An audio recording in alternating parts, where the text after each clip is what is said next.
जाओ, दिशा उल्टी है। तुम्हें कभी प्रकृति जन्य सुखों से तृप्ति नहीं मिल सकती, क्योंकि तुम परमात्मा के अंश हो और तुम्हें परमात्मा सुख की ही खोज है। तुम जान नहीं पा रहे हो। नहीं तो हमारा मन जब कहता है कि इस शरीर को अगर मुझे दे दिया जाए तो मैं सुखी हो जाऊं, अगर वो मिल जाए तो आप दूसरे शरीर को चाहने लगेंगे, तीसरे शरीर को चाहने लगेंगे, तीसरी वस्तु को, चौथी वस्तु। ये पूरा जीवन हो गया करते हुए, अनेक जन्म हो गए यही करते हुए, इसमें सुख, इसमें सुख, इसमें सुख नहीं मिला। ऐसा क्यों होता है?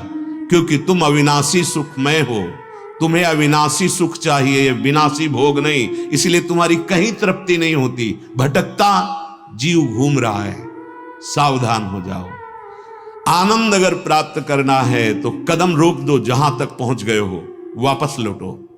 शब में भगवत भाव करो, धर्मयुक्त विषय का सेवन करो और नाम जप करो, भगवद आश्रित हो जाओ। तवानाथ त्राण, बचा सकते हैं तो सिर्फ प्रभु बचा सकते हैं। मामे वे प्रपद्यन्ते, मान लो, बार बार इसलिए दोहराता हूं, अपने लोग मान नहीं पा रहे, कोई न कोई आश्रय लिए रहते हैं। ये अन्य आश्रय मृत्यु से नहीं बचा पाएगा, ये अन्य आश्रय काल से नहीं बचा पाएगा। हो सकता है जिसका आश्रय लियो वही काल तुम्हारा बन जाए, जिसे हम समझते हैं कि हमारी रक्षा करेगा वही भक्षक बन जाए। ये माया का जादू है, तमाशा है। एकमात्र सर्वेश्वर भगवान श्री हरि, उनका आश्रय।